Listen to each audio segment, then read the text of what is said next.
இந்து மதத்தையும் இந்து கோவில்களையும் ஓர வஞ்சனை செய்து தொடர்ந்து விமர்சிப்பதை திராவிட முன்னேற்றக் கழகம் வாடிக்கையாக வைத்துள்ளது. இந்து மக்களின் ஓட்டுக்காக மட்டுமே தேர்தல் சமயங்களில் திமுகவினர் பக்திமானாக மாறி சில நாடகங்களை அரங்கேற்றுவார்கள். ஆனால் உண்மையில் இந்து மதம் இங்க இருக்க வரைக்கும் ஒரு அரை அடி சாமி சிலை இந்தியாவில் இருக்க வரைக்கும் இங்க கம்யூனிஸ்ட் வராது. உண்மையான தமிழனாக இருந்தால் இந்து மதத்தை விட்டு உடனடியாக வெளியேறுங்கள். இந்து மதத்தை விட்டு உடனடியாக வெளியேறுங்கள்.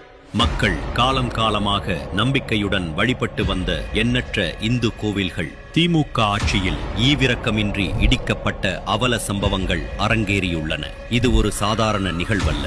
பக்தர்களின் மனநிலையை சற்றும் மதிக்காமல் அவர்களின் உணர்வுகளை புண்படுத்தும் விதமாக இந்த இடிப்புகள் நடந்தேறின.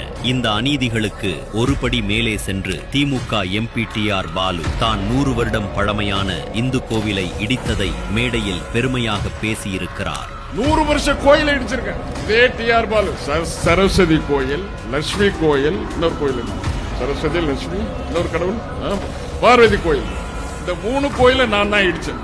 அவரது பேச்சிலேயே திமுகவினர் இந்து கோவில்களையும் இந்து மக்களையும் எவ்வாறு பார்க்கின்றனர் என்பது வெளிப்படையாகவே தெரிகிறது.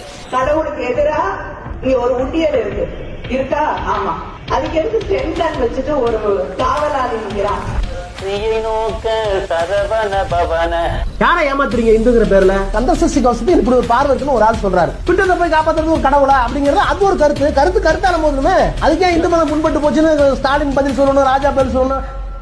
இதுபோன்ற செயல்களில் திமுகவினர் ஈடுபடுவது ஒட்டுமொத்த இந்து மக்களின் நம்பிக்கையையும் இறை பக்தியையும் பாரம்பரியத்தையும் அவமானப்படுத்தியதற்கு சமம். கோயில் வாசலில் வாக்கு சேகரித்த ஸ்டாலின் நெற்றியில் குங்குமம் வைக்கப்பட்டது.